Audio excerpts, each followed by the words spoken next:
but still, I'm a middle-aged man. So, and I started doing this when I was a teenager.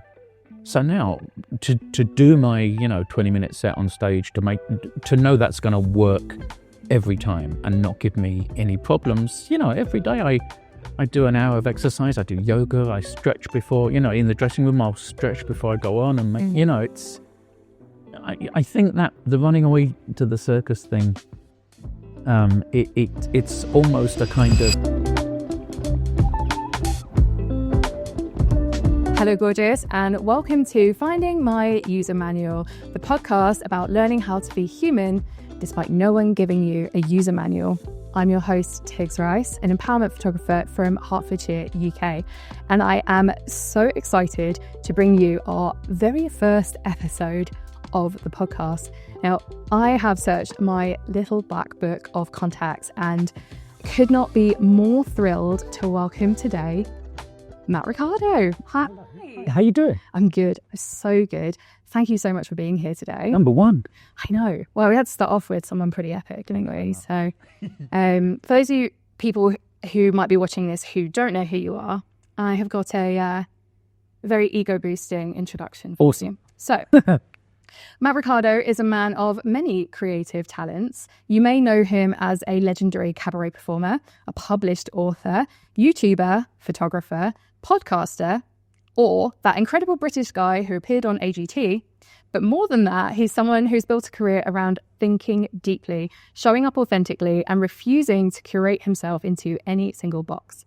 As a well-respected figure in the cabaret and variety scene, Mat has performed by royal command on more than one occasion, headlining shows across the world, appearing in gala shows on stage and television, and receiving regular invitations to perform in such iconic venues as the Royal Albert Hall, Hollywood's Magic Circle.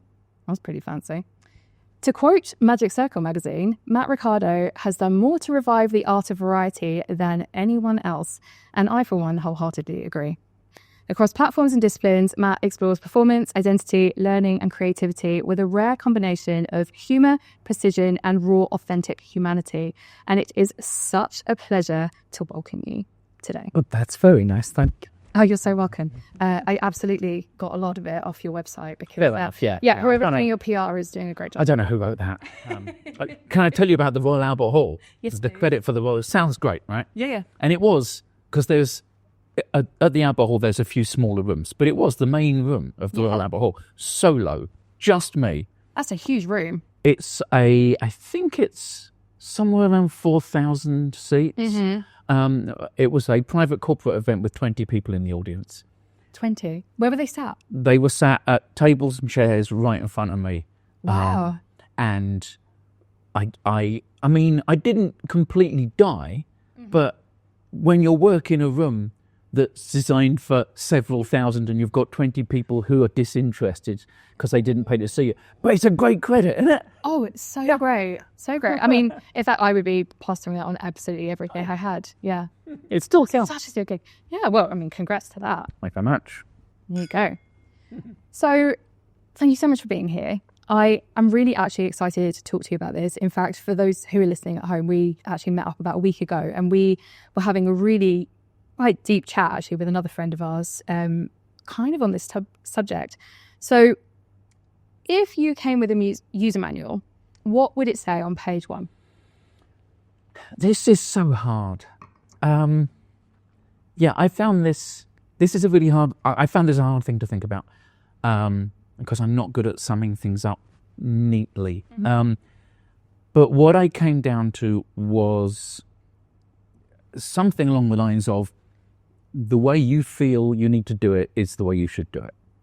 Absolutely. And you know what? Sense? It really does, because actually, as someone who is also autistic, and you talk about this quite a lot on your channels, that resonated with me immediately, because actually the whole reason I sought out a diagnosis was because people were saying to me when they were helping me with things post my wrist surgery a few years ago, oh, you do things in a completely different order to the way. And, it wasn't an insult or anything. It was just that casual observation of, oh, it's really interesting the order that you do things in, or, the way you prioritize things. How does that show up for you? I think predominantly it shows up in my sort of solitariness, which is not a word. I'm one of those people. Part of my kind of job, and I would imagine neurodiversity, is I like to learn how to do things. I'm a circus performer, essentially, and a comedian, so that's based on learnable skills. But all the other things I do, and there are too many of them, I like to learn a new thing. And most of those things, most people learn them by finding a teacher or finding a group or a class or a workshop. I cannot do that. That fills me with icy dread. And I've always been like this since I was a very young kid. I'm the person that is happiest locking myself away and just making something or learning something or just doing something. That's my solitary nature is how I approach kind of everything in my life. Yeah. Have you always, has the learning been deeply ingrained from a child? One of the things that my parents used to say to me when I was very, very young is that I used to sit and watch technology things. The record player was one that I know that they pulled out a few times. I used to sit and watch it, and I was fascinated with the way things worked. Did that show up for you very early in life as well, maybe? Yeah, I think so. It feels like it was always a part of me. When I was very young, both of my parents were librarians, so there was a lot of books around. So that idea of consuming knowledge was kind of inbuilt in my home life. So, yeah, I mean, when I was a kid, if I liked a particular pop star who played keyboards, which I did, then I would immediately, I need to learn how to do that. I need to learn that song. I need to learn to play piano. In my teenage years, it was in the kind of early 80s, the beginning years of computers, home computers. So I was a hacker.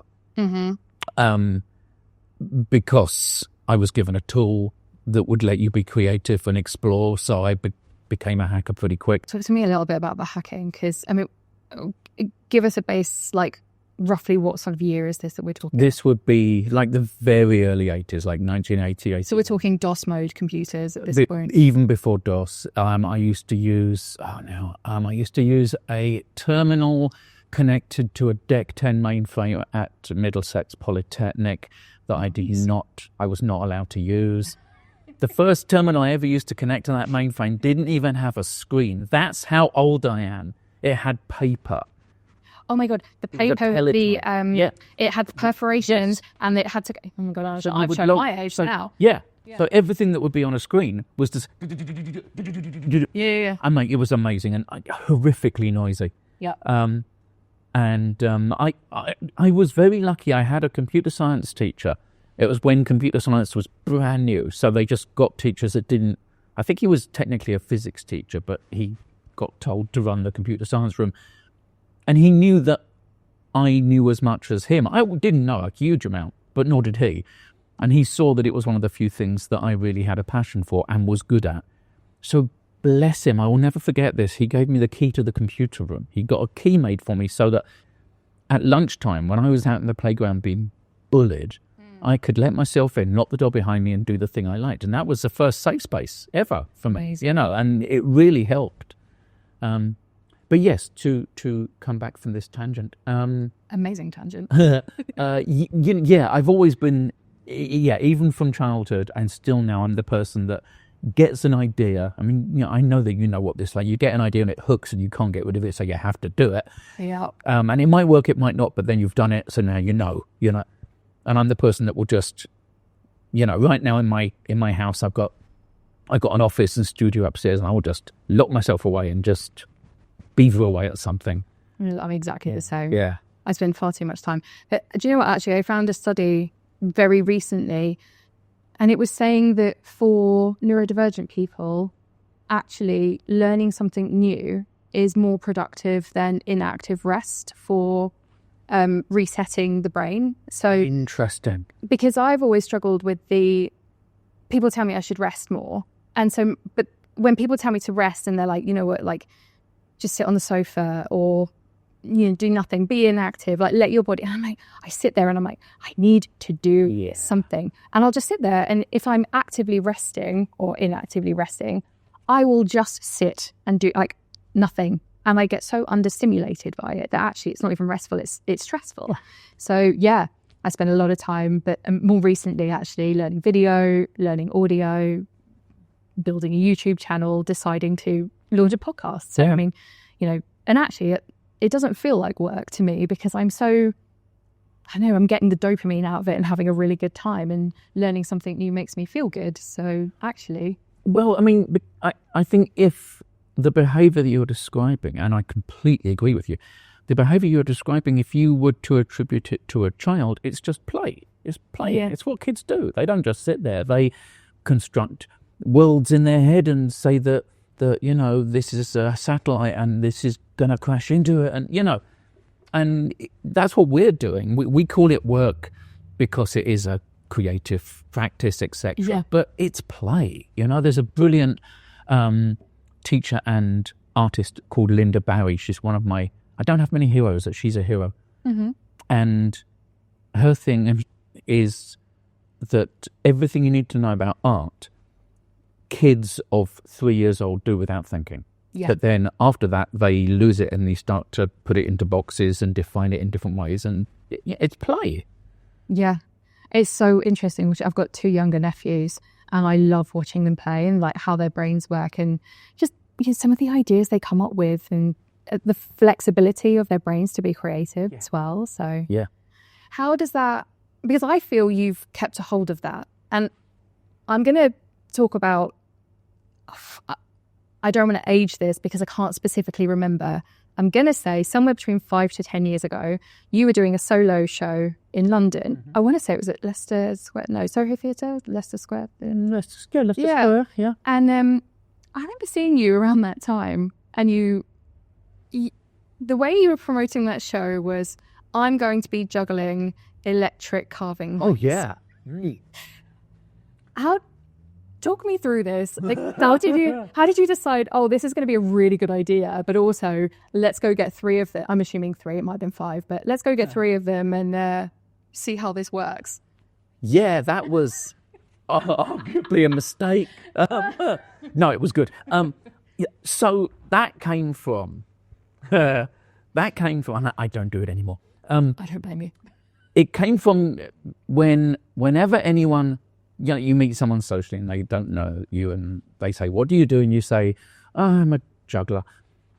And one time out of 3, they'll go, do you juggle chainsaws? Because that's what people know. Danger. Jugglers juggle chainsaws. So I got annoyed by this. And spite is a good motivator for creativity. Isn't it? There's no better motivator to do something than I want to do it before that person does it, So the thing with chainsaw juggling, and I'm sorry that I'm going to ruin it for you now, is that it's fake. It's... No, do you know what? I'm glad, because that means at least you weren't in danger. Because I Well, no. My one wasn't fake. Oh. But when you see jugglers, like on TV or whatever, juggling chainsaws, what's interesting about it theatrically is the noise and the run. But there's a little nut on the chainsaw that disengages the blade, but the engine still goes. Yeah. So you have the blade working, you demonstrate that it can cut something, and then you just basically turn the blade off. So that the motor's still running. It still looks and sounds brilliant, but when you're juggling, it's not really dangerous. So I wanted to say that on stage. Yeah. I wanted to reveal that secret on stage. And then say, but I am brave stroke stupid enough to do it for real. Yeah. And the phrase that the line I used to use was, you're about to witness a man so desperate for the love of strangers, he's going to gamble his fingers by betting on his hands. Good line. So yes, I got these cordless electric carving knives. And I thought, well, they're just this big. It will just be like juggling little clubs. I can juggle. No, I'm a good juggler. I can. What I did not understand, and I've started the idea now at this point, so I've got to finish it. What I didn't understand is they've got motors in that go round, so that creates gyroscopic motion. So when you throw it end over end, it doesn't do that. It goes like that. It corkscrews. So it was one of the hardest things I've ever juggled, and I have to be perfect. Otherwise, the blades were on. Literally, if they'd touched my fingers, I would have lost a finger. Once in a show, I fumbled one and it bounced off my chest and it cut my tie. And I'm like, oh, that's so cool. Danger. And I did cut my finger twice. But that would have been an epic show to see. Amazing, right? Was your wife in? Because I'm sure she... No, my wife did not enjoy me doing that routine. And she was correct, like as she usually is. So I did it for 1 year, for one season. I did it at the Adelaide Fringe, Edinburgh Fringe, London Run, a tour, and then I put them in the box and put them in the loft. That's enough for that now. My favourite thing in that routine is that I would demonstrate that the knives were real by taking out a facsimile of a Britain's Got Talent sign-up form and cutting it in. Yes. That made me very happy. Yes. Going back to the needing to do things in an order, how does that translate into putting an act together? So, for example, the carving knife one that we just spoke about, or any act, I suppose. How does structure and routine and needing to do things in a certain order show up for you in terms of being a performer? I do like, I mean, obviously I'm autistic, so obviously I like structure. It's a silly thing to say, but I think when I was a street performer, structure was taught to me. The power and usefulness of it theatrically was taught to me. Yeah. My sort of tablecloth act, where essentially at the beginning of the act I say I'm going to do a trick, and then like half an hour later I do the trick. Yeah. And that comes from street performing, where there's that what they call a bait and switch structure, and it's a way of keeping people, they don't want to miss it, So I've taught pretty early the power of a good structure, because if you didn't have one, the audience would walk away, Yeah. On top of that, I don't know, I think I tend to want to go too deep into things and talk too much about a trick in my act, which I like to do. Like with the carving knives, it's a perfect example. The first 10 minutes of that was just me talking about. But then if you're going to deliver a good trick at the end, then it's kind of like context. The lead up to a punchline in a joke. It's a long story with a punchline. I think also, if you did an act of that caliber with no warm-up time, there isn't the anticipation of it. I feel like the magic, excuse the pun, but the magic of it would be lost if you didn't have, because thinking about the tablecloth acts, where you pull the tablecloth out from a table's worth of beautiful setup. If you just literally walked in and just grabbed it off the table, you wouldn't have the build-up, the bravado, there wouldn't be the excitement or the anticipation that builds up to making that such an incredible moment to witness. It's I always think about, I was lucky enough to, in one of my live shows, interview Paul Daniels on stage, and he said something that I always keep in the back of my head. He said a magic show is a play about someone who can do anything. Yeah. And I love that, because it's a, whatever theatrical skill we're using, if it's circus or magic or music or we are doing theatre, we are doing a play. So once you think about that it's a play, then you have to think about, well, what is my character? What is my motivation? You have to do all these theatrical tools to make it more interesting. And you're right, if I just walked on stage, said, hi, pulled a tablecloth, walked off, you wouldn't get much applause, because they would be like, okay, yes, trick, fine, it's. I was trying to think of an analogy, but it's, if I had a Negroni in this glass, I could say it's a Negroni, it's Campari and gin and vermouth, it's nice, bit bitter, you might like it. But if I said, I remember the first one I had, I was sitting on a beach, and this is true, I was sitting on a beach in northern Italy at sundown, and I was watching the sunset, and I was one of the happiest times I've ever had. And my wife had one, and she said, try this. And I said, I don't know. And she said, no, try it. And I took the first sip and I didn't like it. And she said, take the second sip. And I had the second sip and I loved it. And that was the first one I ever had. And I will never forget that. Let me get you a Negroni. Then suddenly you've got all this power, Yeah. You've put theatre, you've put storytelling, characters, emotion into it. And that works for if you listen to a good cabaret singer introduce a song, that's what they'll do, I try and apply that to all of my stuff. Otherwise, it's just tricks, and who cares about tricks? I mean, I do. I think they're amazing. Yeah, but you know. But yeah, you're right. Like it needs the build up. It needs the suspense. It needs the story. I mean, I don't even like Negronis, but was it Negroni? Whatever you say, I want to now. They're the prince of cocktails. The great thing about Negronis is there's no mixer. It's 3 ingredients and they're all strong booze. Yeah. Yeah. I mean, actually, it's kind of perfect to have a Negroni. I mean, we're not actually, for full context, this is a tonic and you've got a ginger beer because it's 11 o'clock in the morning and we're being sensible. But actually, Fontaine's is kind of the perfect place for a Negroni. Perfect place, yeah. Yeah. And yes. Thank you, by the way, to Fontaine's for letting us be here today to record this podcast. Oh, hail the mighty Fontaines. Oh, that was a nice little shout out there. Sponcon. So how does routine structure and like having ways that you want to do things or need to do things, how does that show up for you in terms of working with, I'm going to say clients, I guess, I don't know if clients is maybe the word you use, but when you're working with venues, promoters, producers, how might that show up for you in terms of taking a booking, and how, if anyone was listening to this from the cabaret theatre production world, how could they best support you in making sure that was accessible to you? Don't call me. Just don't. I won't pick up. I won't answer if you phone me. People always say, can I have your number? And I was like, yeah, but it's useless to you. I don't want to talk on the phone. I only communicate, unless I've got a gun to my head, I only communicate in text-based, text or emails or whatever. Because I want clarity. I want to be able to think about what I'm going to say before I say it. And that's how I feel about everything. Yeah. But when you're doing business, then that's super important.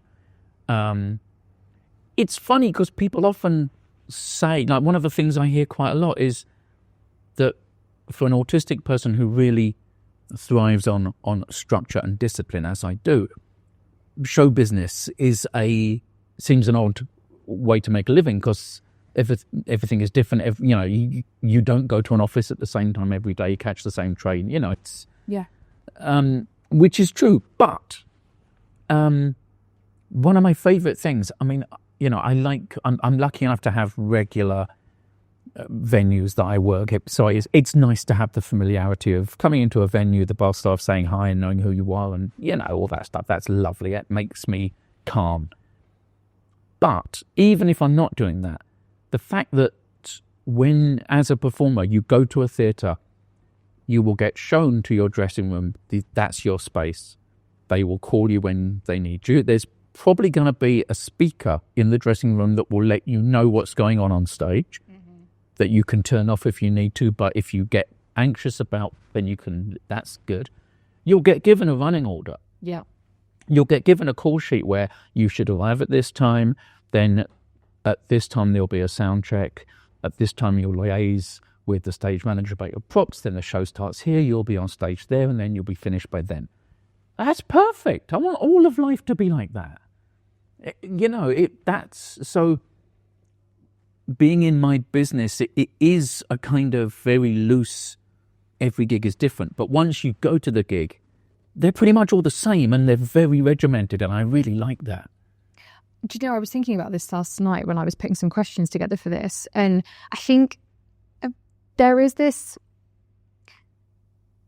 when people talk about like running away to the circus, and that's like, it's kind of a fanciful running away from responsibilities, kind of like, fairy tale way of living life and just whatever. But actually, I have to say, of all the people I've met, anyone who works in circus variety and has a skill that they rely on, actually, they are probably some of the most structured, routined people, because there is so much to what you do that needs daily practice, or, you need to lean in. And, on top of that, you might only be on stage for 10 to 15 minutes, but at the same time, it's the prep, the warm up, keeping your body ready for the stage, especially if you're doing something, I don't know, like aerial or, a circus skill specifically, that I find it so interesting that there is this fascination with the running away from responsibility type of side of what an outsider might think of in the cabaret or theatre world. But actually, so much goes in behind, not the 5 minutes on the stage. It's, Yeah. 95% of what you do is actually off stage. Yeah, absolutely. I mean, and I do, the least physically demanding circus skill there is. I'm not an acrobat. I don't do aerial. I stand and talk and throw things around, but still I'm a middle-aged man. So, and I started doing this when I was a teenager. So now to do my, 20-minute set on stage, to know that's going to work every time and not give me any problems, every day I do an hour of exercise. I do yoga. I stretch before, in the dressing room, I'll stretch before I go on and make, I think that the running away to the circus thing, it's almost a kind of, and the circus is such a good choice for that analogy, because it's not so much, perhaps not so much running away from responsibility, but running to a place where you can choose your own responsibilities. You can choose what's important for you, and not society saying, here's what you should be concerned with. Society says that, if I'd listened to my career guy at school and got a proper job. What did they think you should be? What was Oh, don't... Okay, there is an answer to this. So we filled in this form at school when I was like 11 called JIGCAL, Job Idea Information Generator Computer Aided Learning. Wow. I will never forget that. Yeah. And you had to fill in all the things like your likes and dislikes and your hobbies, your interests and your academic strengths and weaknesses. And it would get sent away to a computer in Oxford. And then we had to wait like a month. And then we all got these little envelopes inside of which were your mathematically correct occupation. This sounds great. No, it was not great. Oh, what did they give you? I swear to God this is true. I got two choices, social worker or undertaker. Undertaker! 11-year-old kid. No 11-year-old kid goes, Mum, Dad, I've decided what I want to... that would be cause for therapy. I will say, though, that I think your dark humour would have made an epic undertaker. I mean, I'm glad you didn't go that route, but, I actually think you would have smashed it in that role. Thank you very much. How is he as an undertaker? Funny? He brings a wonderful level of humour to dark situations. He does a great thing where he puts a tablecloth on top of a coffin and lays out lots of pots of ashes and... I think I'm going to file that away now. That's going to happen. I forgot what I was talking about. What were we talking about? The career computer generator. No, before that. Oh, yes, no. So, the values and the successes and failures that I have now are not what the career person at school would have assumed or encouraged. I'm not a rich man. I'm a professional juggler. How many famous jugglers do you know? I'm not the deputy CEO of anything. I don't own I don't own a business. I kind of do, but but so you choose your values and that is what spurs what you become disciplined in, because it's what you want to care about. It's like anything. It's like any... it's what my book's about. It's like any skill... Yes, show and tell this book. Oh, well, But it's like any skill that you want to learn, you will only learn it if you want to. So you've got to find the things that spark joy, to use a phrase, and that's what you'll get good at, and that's what you can make a life from. And you've written to highlight this book, because it is fabulous. I feel bad that I feel that I mentioned it in order to force it. I was going to bring it up anyway, it was literally next on my list, but you segued into it well, so... Show and tell. This is my book, The Magic in You. I'm so excited. It's it's published by Faber, which blows my mind. It's pretty epic. It's an encyclopedia of incredible things that anyone can learn to do. And there's, because we were talking about this earlier, weren't we? Tell me about some of the things in here. Well, what have we covered? There's chapters on magic tricks, chapters on circus, chapters on comedy, chapters on like hacking and survival skills and like spy stuff, and then a chapter on science. This is the thing. So I genuinely cannot believe that Faber and Faber, the greatest publishing house in the world, let me include in a book targeted at children concise instructions on how to pick locks. But they did. I thought it would get cut. That's amazing. And would you like to hear my joke? Yes. I really believe that if you're 9 years old and you get this book and you learn to pick locks, I think later in life, that will open a lot of doors. Thank you. Oh, well, I think that's the perfect time for me to cringe at that joke. We've all aged hearing that. Wrap up. On that note, let's go. No, do you know what? I'm so excited that you brought this in, because I think even, I know you said that it's aimed sort of more towards a kid audience. It's kind of 9 to whatever, really. Yeah. And I think there's so much in there, in being able to pick up on the things that you have such a passion about as well. You know, actually, funnily enough, we have a lock picking set at home to try and learn. I mean, I'm not very good at it, but I mean, I can do the basic ones. Don't give me I don't even know what they're called, but a bit of 3-pinner. I'm at that level. We've got a long way to go. But that moment when it works, it's great, right? That's what learning is about. That's what learning skills is about. Where I can't do this. I can't do this. I can do this. Mm-hmm. I can do this now. That's a new part of me. I can do this now. It's a beautiful thing. So where can we get this? Is this you can get it in all the everywhere you can buy books? Everywhere books are sold. Obviously, big evil Amazon, but like Waterstones and bookshop.org.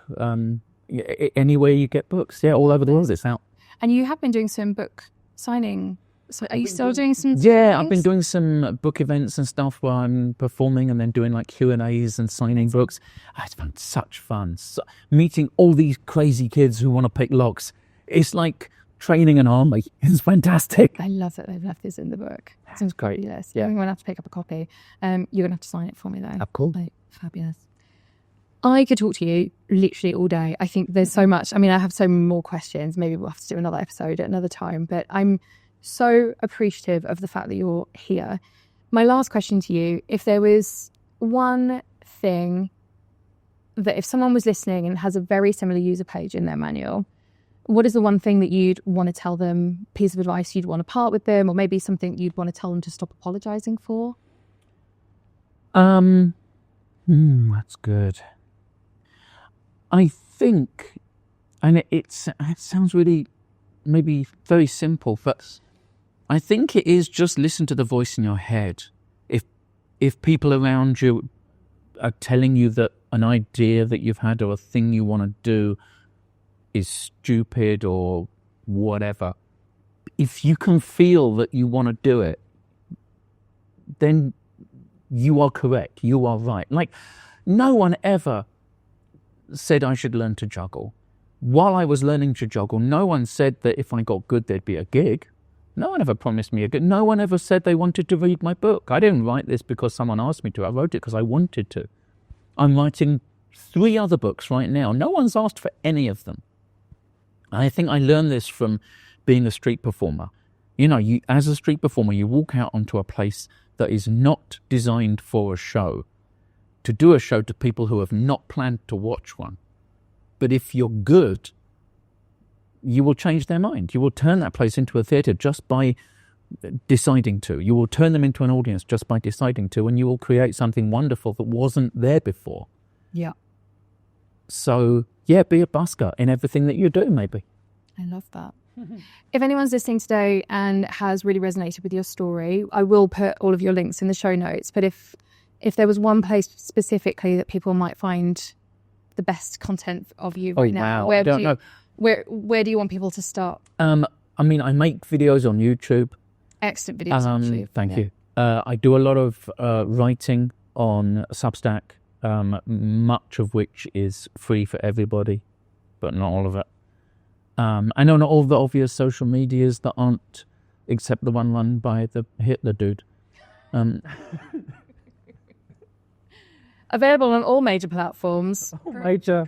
Preferably the ones with better reputations. Yeah. It has been such a pleasure having you. Thank you so much for being so open and honest and vulnerable. Oh, thank you, mate. Sharing it. Honestly, love spending time with you. Thank you for everyone who has been watching. If this resonates in any way with you, please follow, subscribe, share, send it to someone who you think might benefit from watching this too. And remember, you're not broken. You're just finding your user manual. See you next week.